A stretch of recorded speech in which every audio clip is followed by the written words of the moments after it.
Thank you.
उभारिला ध्वज तुम्ही लोकावरी ऐशी चराचरी कीर्ती ज्यांचे ते निवृत्तीनाथ ज्ञानेश्वर सोपान मुक्ताबाई ज्ञानदीप्ती कळा धरुण सगुण रूपे केली बाळक्रीडा बोलविला रेडा निगम वाचे बैसवणीवरी चालविली भिक्ती सांग देवा प्रती दिली भेटी मग वास केला अलंकापुरासी पिंपळ द्वारासी कनकाचा ते निवृत्तीनाथ ज्ञानेश्वर सोपान मुक्ताबाई ज्ञानदीप्ती कळा निळा म्हणे ज्यांच्या नामे करिता घोष निळा म्हणे ज्यांच्या नामे करिता घोष नातळती दोष कळी काळाचे ते निवृत्तीनाथ ज्ञानेश्वर सोपान मुक्ताबाई ज्ञानदीप्ती कळा श्री गौर्या सकलार्थदं निजपदं भोजेन मुक्तिप्रदं प्रौढं विघ्नवनं भवन्तमनघं श्रीढुण्डिदुन्दासिना वन्दे चर्मकपालिकोपकरणैर्वैराग्यसौख्यात् परम् नास्तीति प्रदिशन्तमन्तविधुरं श्रीकाशिकेशं शिवं नमस्ते सते जगत्कारणाय नमस्ते चिते ते लोकाश्रयाय नमो अद्वैत तत्त्वाय मुक्तिप्रदाय नमो ब्रह्मणे व्यापिने शाश्वताय महायोगपीठे तटे भीमरथ्यां परं पुण्डरीकाय दातुं मुनीन्द्रैः समागत्य तिष्ठन्तमानन्दकन्दं परब्रह्मलिङ्गं भजे पाण्डुरङ्गं पाण्डुरङ्गा गुरु प्रथमम्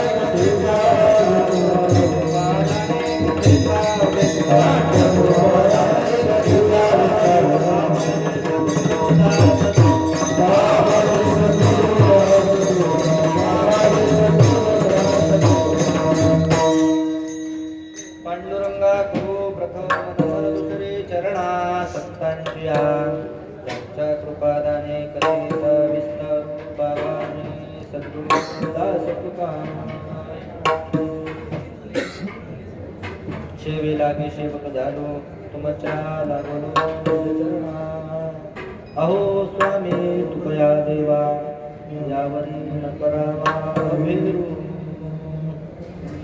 ओम नमो ज्ञानेश्वराय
गोपीनाथ ज्ञानेश्वर सोपान मुक्ताबाई ज्ञान दीप्ती कळा.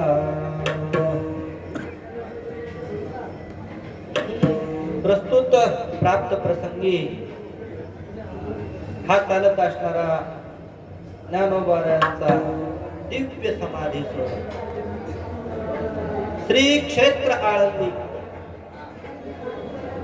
आळंदी क्षेत्रामध्ये आपण आहोत. हे फार मोठं महत् भाग्य आहे आणि आश्चर्य सुद्धा. हे आळंदी क्षेत्र सहसा प्राप्त होत नाही. कितीतरी लोक जन्माला आले आणि मेले, परंतु त्यांना आळंदी क्षेत्रामध्ये राहण्याचा, पाहण्याचा, बसण्याचा योग जीवनात आला. अतिशय पवित्र पावन असणार हे क्षेत्र आणि या क्षेत्राचा मुख्य उत्सव हा समाधी उत्सव. या समाधी उत्सवानिमित्त सर्व भाविक सज्जन महात्मे साधक सिद्ध मंडळी या क्षेत्रामध्ये पोहोचलेली आहे. या समाधी उत्सवाचा जे काही दिनक्रम आहे त्या दिवसापैकी आजचा हा मुख्य दिवस. आज हरिदिनी एकादशी आहे आणि एकादशीच्या दिवशी आपण या क्षेत्रामध्ये आहोत. या क्षेत्रामध्ये दरवर्षी नित्याने चालत असणारा हा सोहळा. या सोहळ्याचे मुख्य मार्गदर्शक आपले सोमवंशी महाराज आणि गुलाबराव महाराज कुंभार. या दोघांच्या मार्गदर्शनाखाली हा चालत असणारा समाधी उत्सवाचा सोहळा. या समाधी उत्सवाच्या सोहळ्यानिमित्त एकादशीच्या दिवशीची ही कीर्तन रूपी सेवा बहुत भाग्याने माझ्या वाट्याला आलेली आहे. ज्ञानोबारायांचा दरबार आहे आणि या ज्ञानोबारायांच्या दरबारामध्ये ज्ञानोबारायांचा महिमा सांगणारा ज्ञानोबारायादी, निवृत्तीनाथ महाराज आदी या चारही संतांच्या अवताराचं प्रयोजन सांगणारा अभंग सेवेकरिता निवडलेला आहे. विठ्ठल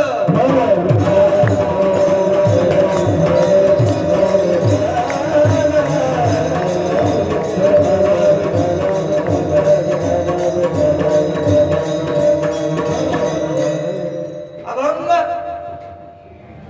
जगद्गुरु तुकाराम महाराजांचे एक निष्ठ शिष्य निळोबाराय महाराज 6 चरणाचा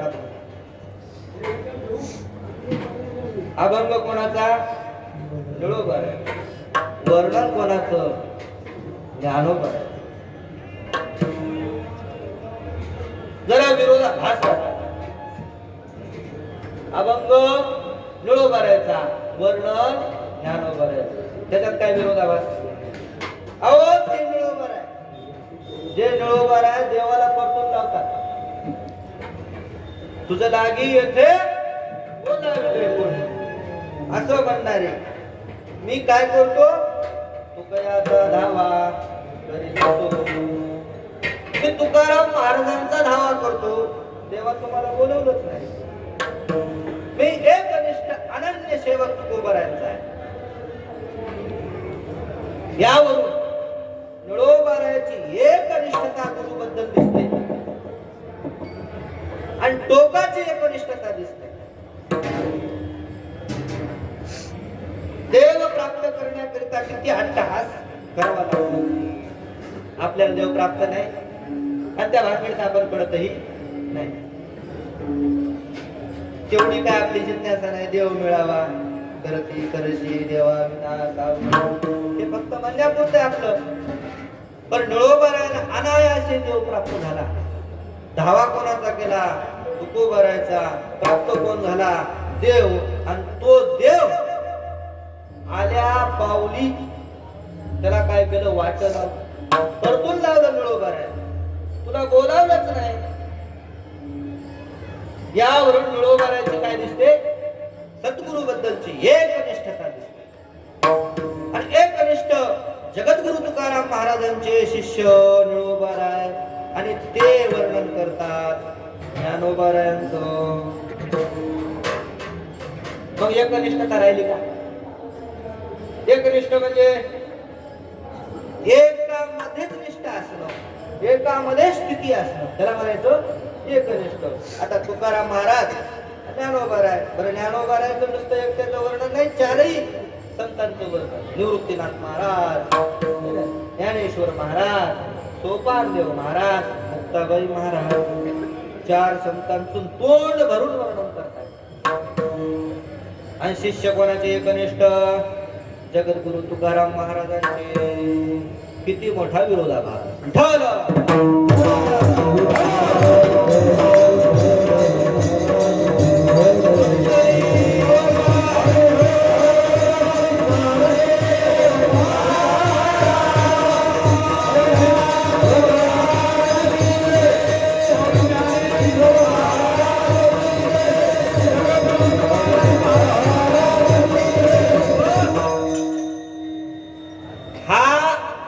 बुद्धीला वाटणारा विरोधाभास आहे. विरोध वाटत असला तरी हा विरोध नाही. संत हे हाडा मासाचे पुतळे नाही. संत कसे आहेत, साधू कसे, श्री गुरु कसे, ज्ञानोबाराय वर्णन करतात. यदक्षरमनाखेय मानंदमजमव्ययम् श्रीमन्निवृत्तिनाथेति ख्यातं दैवतमाश्रये. माझे श्री गुरु कसे आहेत? अक्षरम अव्ययम अनाखेयम अजम आनंदम असे विशेषणाने युक्त असणारे श्रीमन्निवृत्तिनाथेति ख्यातम. श्रीमद निवृत्तीनाथ महाराज या नावाने ओळखले जाणारे, परंतु वास्तविक कसे आहे? अक्षरम, शरण पावणारे. शर म्हणजे नाश, नाश न पावणारे असे माझे श्री गुरु. पण जगामध्ये नाश न पावणारे तत्व एकच आहे, त्याला म्हणतात ब्रह्मतत्व. अर्थात माझे श्री गुरु कसे आहेत? ब्रह्मस्वरूप आहे. साधूच खरं लक्षण, साधूच खरं स्वरूप ते म्हणजे अक्षर आहे. अर्थातच नित्य आहे, अर्थातच ब्रह्म. जसे तुकोबाराय ब्रह्मस्वरूप आहे, तसे ज्ञानोबाराय सुद्धा कसे ब्रह्मस्वरूपच आहे. अर्थात तुकोबाराय आणि ज्ञानोबाराय एकच असल्यामुळं तुकोबारायचं वर्णन केलं काय आणि ज्ञानोबारायचं वर्णन केलं काय? एकच आहे.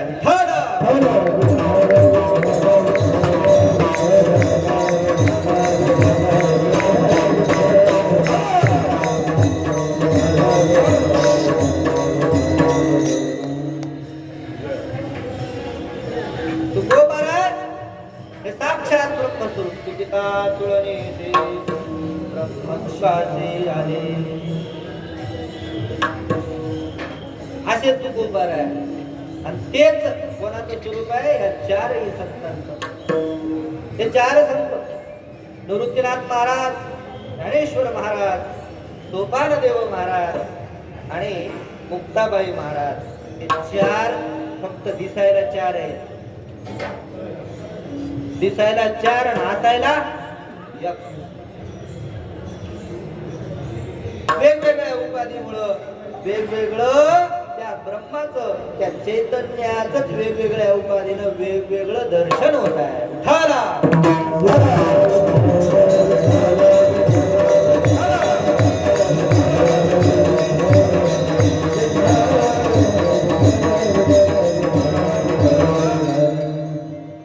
म्हणजे संत निळोबाराय महाराज या भंगातून साधूच संतांचं वर्णन करतात. अर्थात जगद्गुरु तुकाराम महाराजांचं वर्णन करतात, ज्ञानोबारायांचं वर्णन करतात, निवृत्तीनाथ महाराजांचं वर्णन करतात. कारण संत स्वरूपाने, तत्वाने एक असल्यामुळं त्या सर्वांचं वजन नळोबारा एकाच आवश्यकात तुमच्या आमच्या भेद दृष्टीनं ते तुकाराम महाराज, ते ज्ञानेश्वर महाराज, ते निवृत्तीनाथ महाराज ही भेद दृष्टी आहे आणि नळोबाराकड अभेद दृष्टी आहे. या उपाधी माझी गुप्त चैतन्याचे सर्वगत ते तत्वज्ञ संत स्वीकारिती. ज्ञानोबा नळोबारा महाराज तत्वनिष्ठ संत आहेत, ब्रह्मनिष्ठ संत आहेत. जे ब्रह्मनिष्ठ संत असतात ते उपाधी मधलं जे गुप्त चैतन्य सर्वगत व्यापक असणार चैतन्य त्या चैतन्यालाच पाहतात. म्हणून इथं व्यभिचार नळोबारांनी ज्ञानोबारादी संतांचं वर्णन केलं म्हणजे त्यांची गुरुनिष्ठा भंगली असं नळोबारा वर्णन करताय. प्रयोजन सांगताय कशाचं? ज्ञानेश्वर महाराजांच्या अवताराचं प्रयोजन. गीतेमध्ये भगवंताच्या अवताराचं प्रयोजन आलेलं आहे. यदा यदा धर्मस्य ग्लानिर्भवति भारत अभ्युत्थानमधर्मस्य तदात्मानं सृजाम्यहं परित्राणाय साधूनां विनाशाय च दुष्कृतां धर्म संस्थापनार्थाय संभवामि युगे युगे. अहम युगे युगे संभवामि. किमर्थम? कशा करता? परित्राणाय साधूनां दुष्कृतां विनाशाय साधूचं रक्षण करण्याकरिता दुष्टांचा संहार करण्याकरिता. आणि तिसरं प्रयोजन आहे धर्म संस्थापनार्थाय.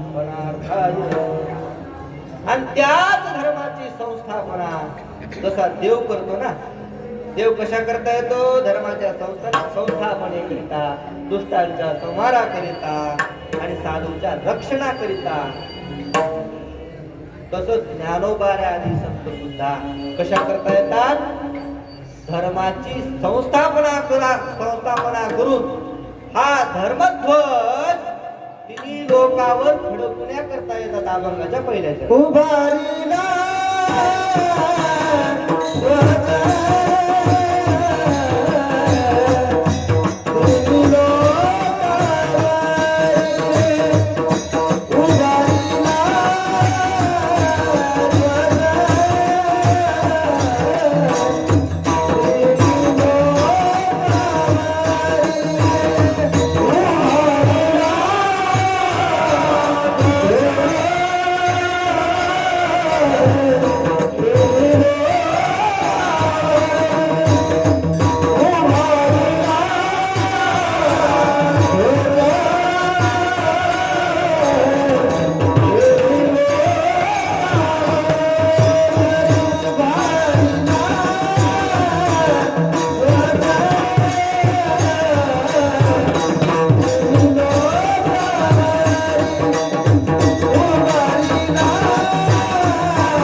उभारिला ध्वज सिंहे लोकावरी ऐसे चराचरे गिरिजांची. यांनी काय केलं? धर्म ध्वज असणारा तिने लोकावर उभारिला. दोन प्रकारचा धर्म आहे शास्त्रामध्ये, प्रवृत्ती लक्षण रूप धर्म आणि निवृत्ती लक्षण रूप धर्म. प्रवृत्ती लक्षण धर्म म्हणजे निष्काम कर्म उपासना, त्याला प्रवृत्ती लक्षण रूप धर्म म्हणतात. हा प्रवृत्ती लक्षण रूप धर्म आहे, तो निवृत्ती लक्षण रूप धर्माचं साधन आहे. आणि निवृत्ती लक्षण रूप धर्म म्हणजे साक्षात मोक्षाला प्राप्त करून देणारा धर्म. प्रवृत्ती लक्षण रूप धर्म कर्म आणि निवृत्ती लक्षण रूप धर्म म्हणजे ज्ञान. ज्ञानोबाराने कोणत्या धर्माची ध्वजा या तिन्ही लोकावर फडकली? ज्ञानोबाराने निवृत्ती लक्षण रूप धर्म या धर्माची ध्वजा तिन्ही लोकावर फडकली. ज्ञानोबाराची प्रतिज्ञा आहे, ये मराठीचे नगरी ब्रह्मविद्येचा सुखाडूवरी. ज्ञानोबाराची प्रतिज्ञा आहे, या मराठी नगरीमध्ये काय करणार? ब्रह्मविद्येचा सुकाळ करणार. घरोघरी ब्रह्मविद्या गेली. कोण्या रूपानं? ज्ञानेश्वरी या रूपानं. ब्रह्मरूप संत जगी अवतरले.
संत जगे अवतरले उद्धराया आले.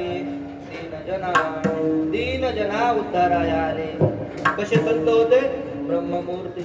ब्रह्ममूर्ती म्हणजे ब्रह्मस्वरूप संत आहेत आणि ते जगताच्या उद्धाराकरता, दिनांच्या उद्धाराकरता आले. दिन म्हणजे कळते? दिन म्हणजे हा हा दिवस. अरे दीन दीर्घ दीन असा दोन शब्द. एक दिन, दुसरा दीन. इथं काय?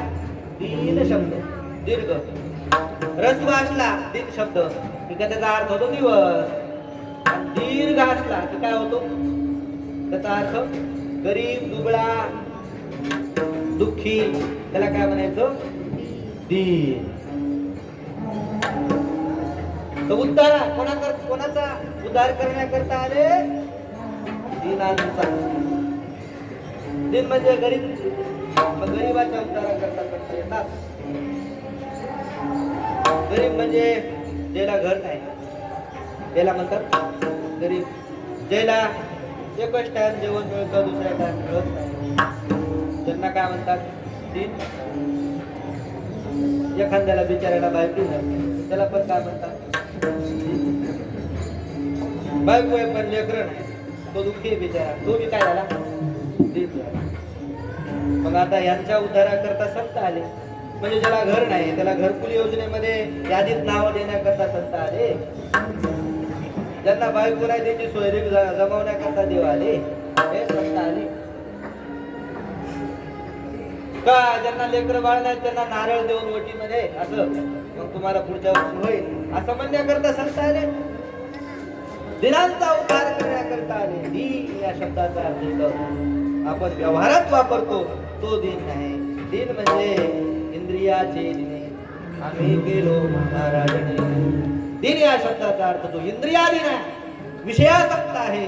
त्या विषयासक्ताला विषयातून बाहेर काढून त्याला भजनामध्ये लावणं आणि भजनाच्या माध्यमातून त्याचा उद्धार करणं याच्याकरता संत आले.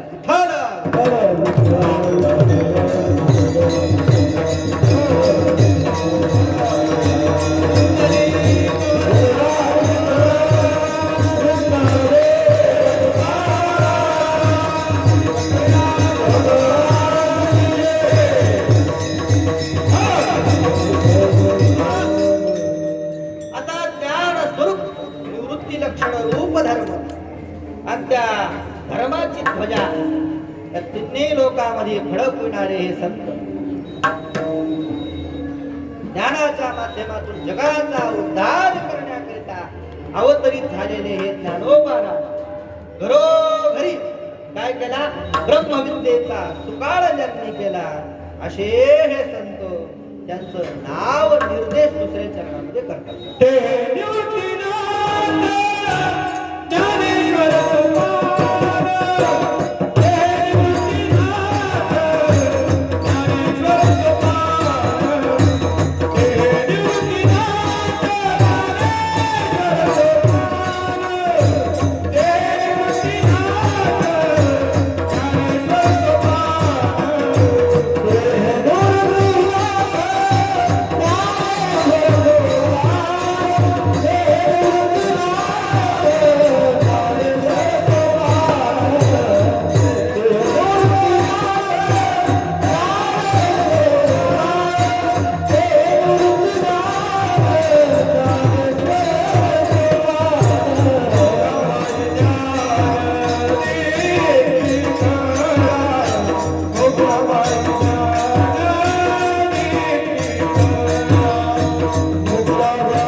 निवृत्ती जया पर्व जया निवृत्ती राणीव निवृत्तीची निवृत्ती जया नाव निवृत्ती जया पर्व निवृत्ती ही त्यांची शोभा आहे असे श्रीमद श्री निवृत्तीनाथ महाराज साक्षात निवृत्ती स्वरूप दुसरे ज्ञानेश्वर महाराज ज्ञानदेव ज्ञान स्वरूप जे आहे किंवा ज्ञानाचा ज्ञानाचे ईश्वर ज्ञान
ज्ञानदेव हाची ज्ञानदेव हाची ज्ञानदेवी धरलिया भाव ज्ञानदेवी धरलिया भाव ज्ञान होय जीवा सर्व व्यासी संदेव जीवाला ज्ञानदेवाच्या ठिकाणी भाव धरल्यानंतर ज्ञान होईल याच्यात संदेह त्याच्या नामाचा एवढा ज्ञानदेव ज्ञानदेव म्हणता ज्ञानदेव देतो ज्ञानदेवची होतो अखंड वदनी वदेतो असे ज्ञानदेव ज्ञानेश्वर महाराज श्री सोपानदेव महाराज सोपान म्हणजे शिडी पायरी साधना ही कशी करायची असते तुका म्हणे घडी घडीने साधावी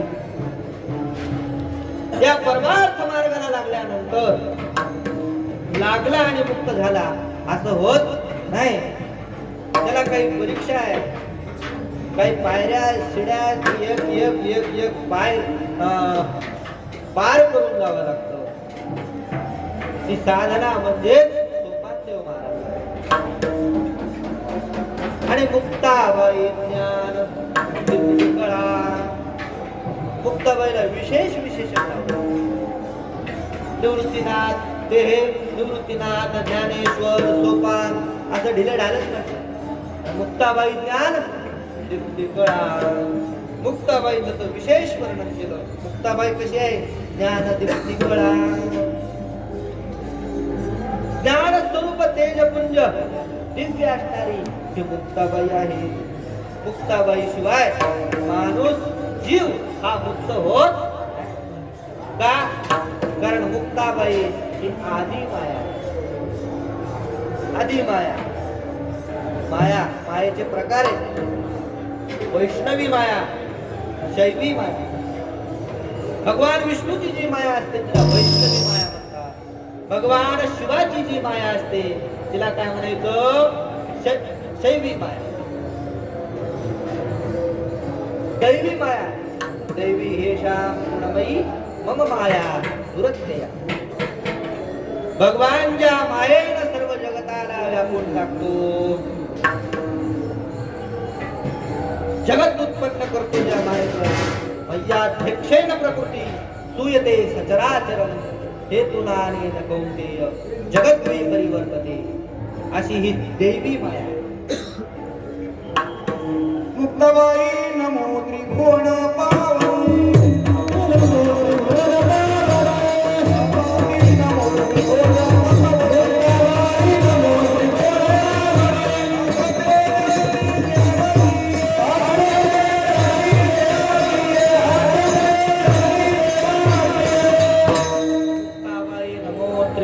पावनी आद्यत्रय जननी देवाची देवाची आद्यत्रय जननी अर्थात आदी माया ही मुक्ताबाई आहे वैष्णवी माया शैवी माया दैवी माया आणि चौथी माया आहे जैवी माया. जैवी माया म्हणजे जीव ज्या मायेमुळं प्रमिष्ट झालेला तिला काय म्हणायचं? जैवी माया. अज्ञान ज्या अज्ञानामुळं देवाचं स्वरूप जीवाला कळत नाही ती झाली जैवी माया. पाचवी माया आहे आसुरी माया. या आसुराकडे जी माया असते का नाही, बाजीगरी विद्या, कशाचं काही करून दाखवतात, वास्तविक नसते. रावणाकडे कंसाकडे ही माया होती का? अचानक कोणतं अस्त्र फेकायचे, शस्त्र फेकायचे आणि पाऊस नसताना पाऊस पडायचे. ही जी माया आहे, अशा 5 प्रकारच्या माया. आणि या 5 प्रकारच्या मायेची मी जी अधिष्ठात्री देवी आहे ती आहे आदी माया. विठ्ठल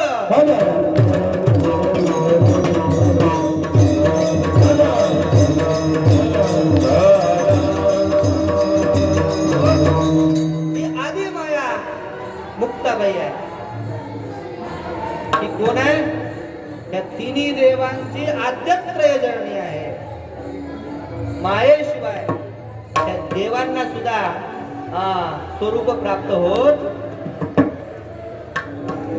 त्यांना सुद्धा अवतार घेता येत. अवताराला येण्याकरिता कोणाचं सहाय्य घ्यावं लागतं? मुक्ताबाईचं. अशी आदी माया मुक्ताबाई. आणि जीवाला जर मुक्त व्हायचं असेल तर मायेला शरण जावं लागतं. कोणत्या मायेला? आदी माया. ही आदी माया काय? ब्रह्मविद्या स्वरूप आहे. आणि मुक्त ब्रह्मविद्येशिवाय होता येत. ब्रह्मविद्या जर झाली तरच जीव हा मुक्त होतो. या 4ही नावामध्ये क्रम आहे का? क्रम. निवृत्ती. सगळ्यात अगोदर जीवाला निवृत्तीची इच्छा झाली. संसार हा अनित्य कळाला पाहिजे. आणि किती जरी संसार केला तर या जगातला कोणताच पदार्थ नित्य करता येत नाही. सतत विनाशी आणि बदलणार हे जगत आहे. याच्या मागे धावण्यात अर्थ नाही. हा विवेक ज्याला झाला आणि ह्या विवेकामुळं त्याला निवृत्तीची इच्छा झाली. म्हणजेच काय? मुक्तीची इच्छा झाली, मोक्षाची इच्छा झाली, निवृत्ती मार्गाची इच्छा झाली. मुमुक्षुत्व ज्याच्या ठिकाणी आहे ही पहिली स्टेप म्हणजे कोण? निवृत्ती. निवृत्तीनंतर काय करायचं? ज्ञान. निवृत्ती ते हे निवृत्तीनाथ ज्ञानेश्वर सोपान. ज्ञान प्राप्तीकरिता प्रयत्न करायचा. हा ज्ञान प्राप्तीकरिता प्रयत्न केल्यानंतर त्या ज्ञान प्राप्तीचा एक क्रम आहे. कोणत्याही ज्ञान प्राप्त झालं म्हणजे मुक्त होत, त्याची एक भूमिका आहे. त्या भूमिकेला अनुसरून ज्ञान प्राप्त झालं पाहिजे. ज्ञानाची काय भूमिका आहे? काय केलं पाहिजे ज्ञानाच्या अगोदर? अंतःकरण शुद्ध केलं पाहिजे. निष्काम कर्माने अंतःकरण शुद्ध झाल्यानंतर दुसरी पायरी आहे. त्या पायऱ्या म्हणजे सोपान आहे. सोपान देव महाराज. दुसरी पायरी चित्ताची स्थिरता केली पाहिजे. चित्त स्थिर झाल्यानंतर जे मिळतं ज्ञानाद्वारे त्याचं नाव आहे मुक्ताबाई. मुक्ती. विठ्ठल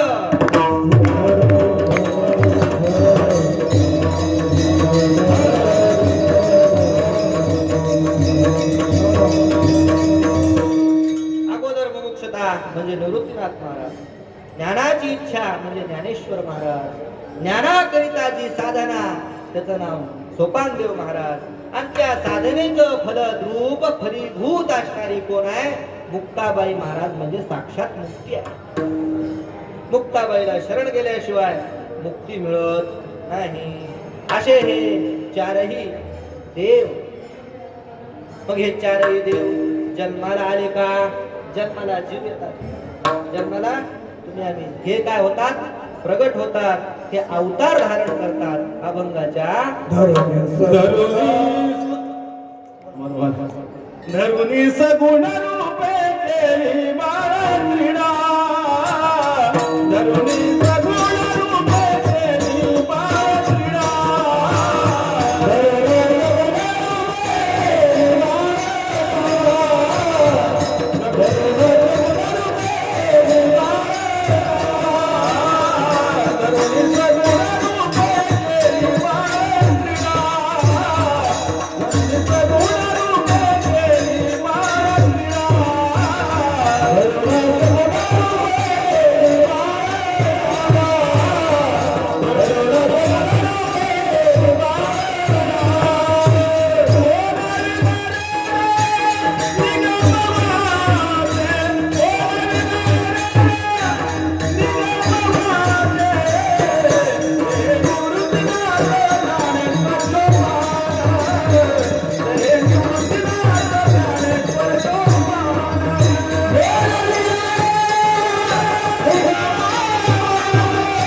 हे ब्रह्ममूर्ती असणारे संत यांनी काय केला?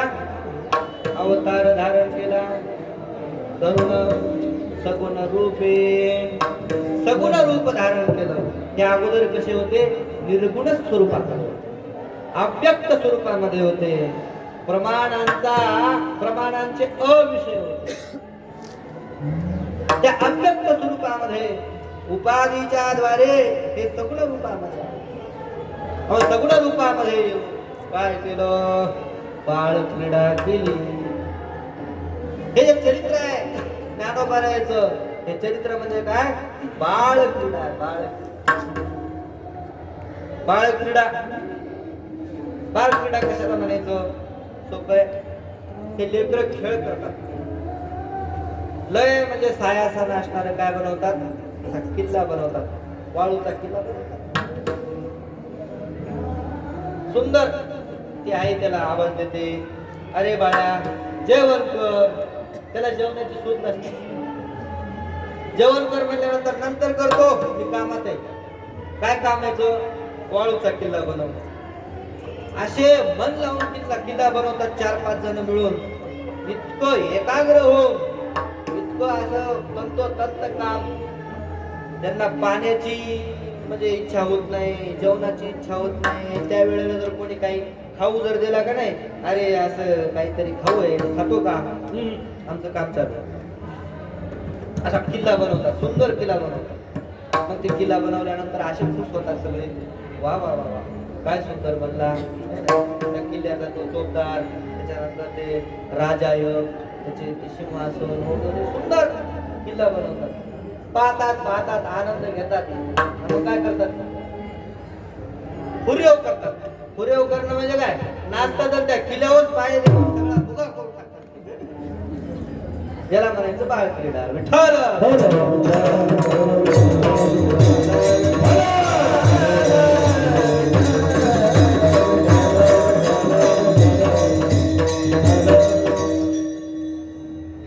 केलं त्यांनी, पण त्याच्याविषयी काय नाही, आसक्ती नाही. मन लावून केलं, पण त्याच्याविषयी तादात्म्य. त्याचं नाव काय? बाळ क्रीडा. सहज लीला. लीला एकाग्र चित्ताने केली, परंतु त्याच्यामध्ये काय नाही, मोह नाही, माया नाही, काय नाही. एका झटक्यात निघून टाकली. तसं हे ज्ञानोबारायांनी लय मन लावून असा रेडा बोलवला आणि त्याच्यावर हा मी रेडा बोलवतो, हे तितकंच झालं. असं काही नाही, सहज रेडा बोलवला.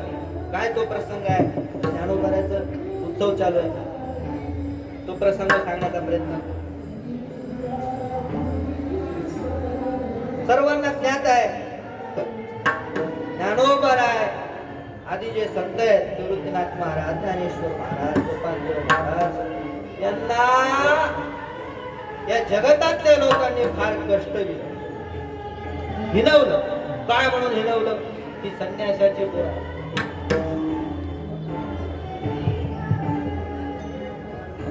त्याकरिता त्यांच्या आई वडिलांना देहांत प्रायश्चित्त देण्यात आलं. शास्त्रनिष्ठ होते, धर्मनिष्ठ होते. जशी धर्माची आज्ञा आहे त्याप्रमाणे आपण करू म्हणून दोघं आई वडील प्रयागराज या ठिकाणी देहांत प्रायश्चित्त केलं. देह समर्पित केला पाण्यामध्ये. मग आता आई वडिलांची चूक नव्हती, प्रायश्चित्त घेतलं. प्रायश्चित्त घेतल्यानंतर शुद्ध व्हायला पाहिजे.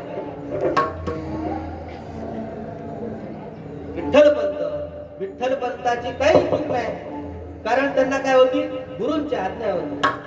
आणि गुरूंची पण काही चूक नाही. गुरूंची चूक व्हायला पाहिजे का नाही. संन्यासाला पुन्हा गृहस्थाश्रमामध्ये तुम्ही जा म्हणता, ही चूक कोणाची, गुरुची. गुरुची सुद्धा चूक नाही. गुरूंना साक्षात ईश्वरीय संकेत होता. देवाने स्वप्नात येऊन सांगितलं की हे संन्यासाच्या लायकीचे नाहीत, यांच्या पोटी साक्षात कोण येणार आहेत, देव जन्माला येणार आहे.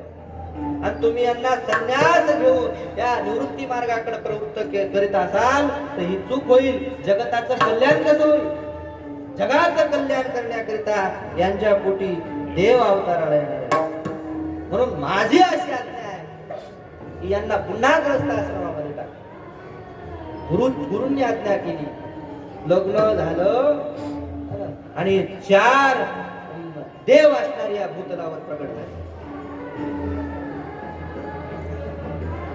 असे प्रगट झालेले संत महात्मे यांची तरी काय चूक आहे का, त्यांच्या वडिलांची चूक आहे, कोणाची चूक नाही.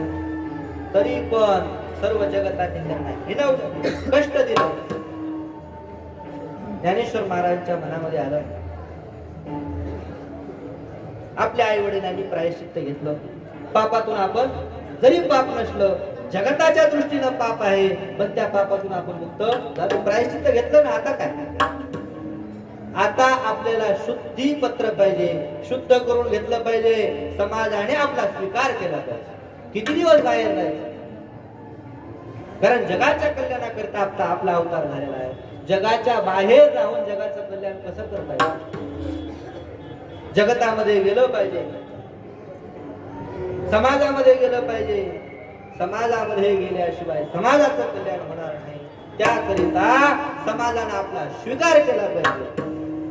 आळंदीच्या ब्राह्मण मंडळीकडे आले, ब्रह्मसभेमध्ये आले, आपला प्रस्ताव मांडला.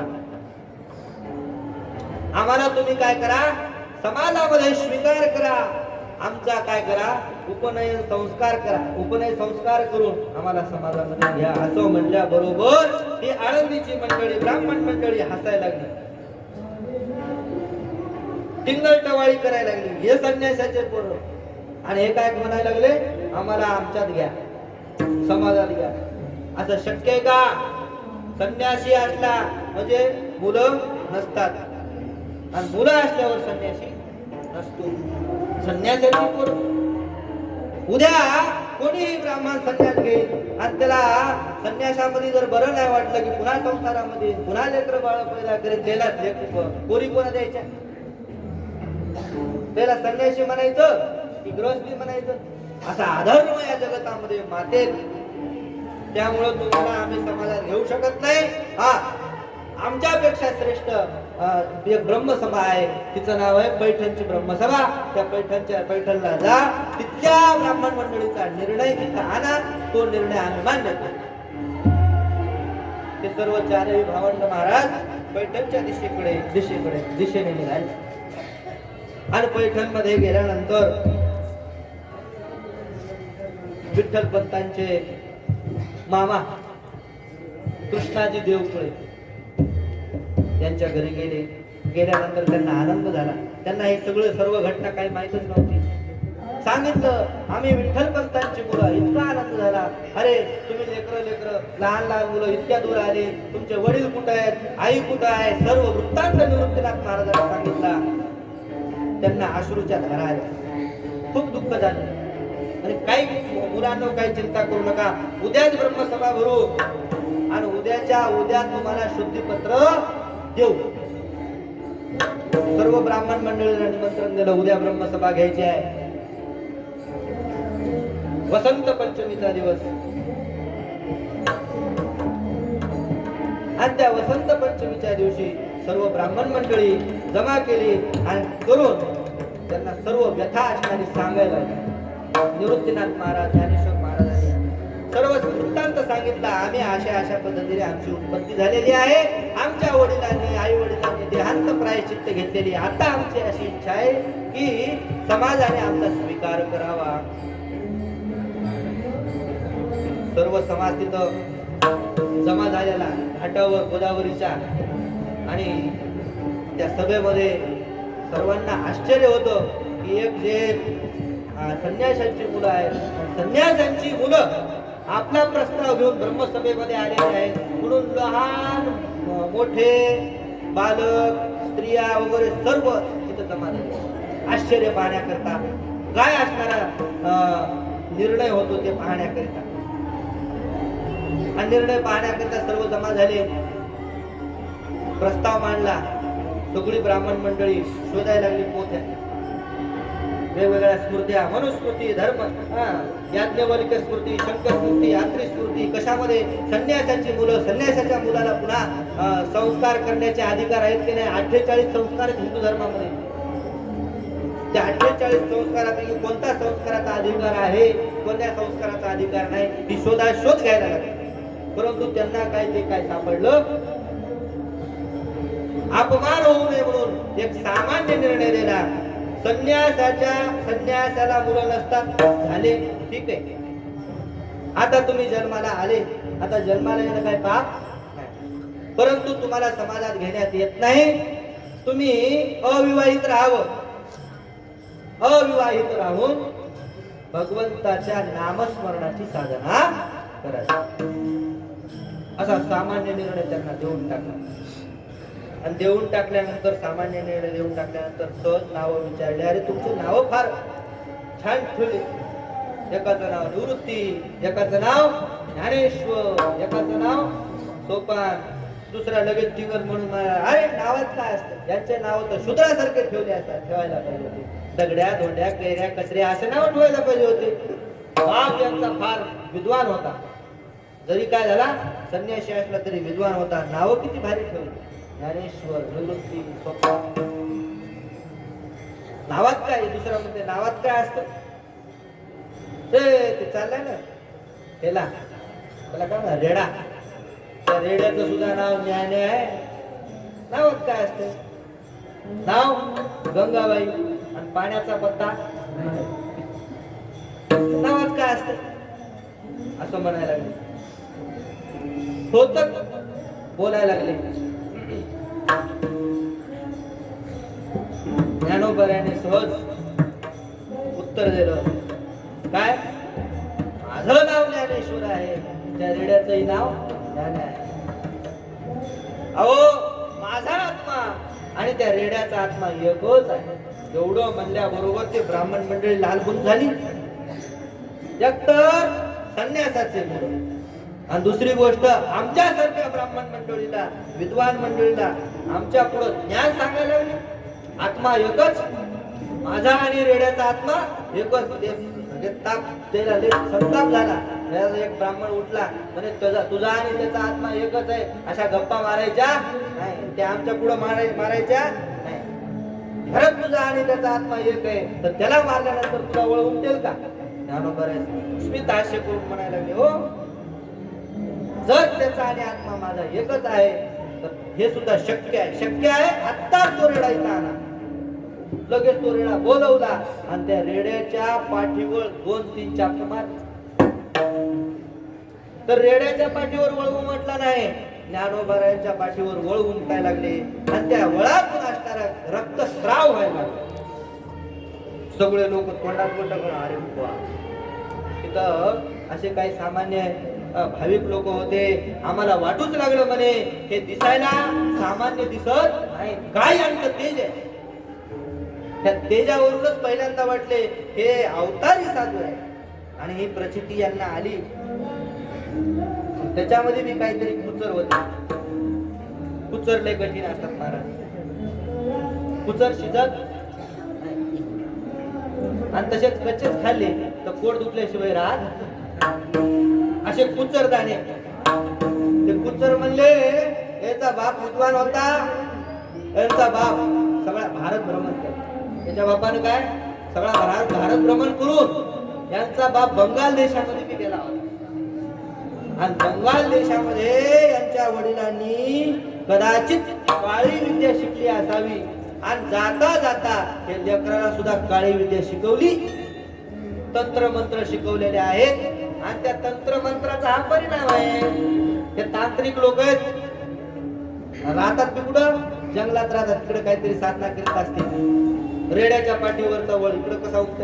ही काय काहीतरी किमियागिरी आहे, जादूगिरी आहे. काही असं म्हणायला लागले, काही तसं म्हणायला लागले. तिथं सगळा एकच हा झाला. नाही नाही, हे साधू आहे, नाही नाही, हे शुद्ध आहे. यांना काय दिलं पाहिजे? यांना शुद्धी पत्र दिले. तिथल्या तिथंच ब्राह्मण मंडळीचे भांडण लागले.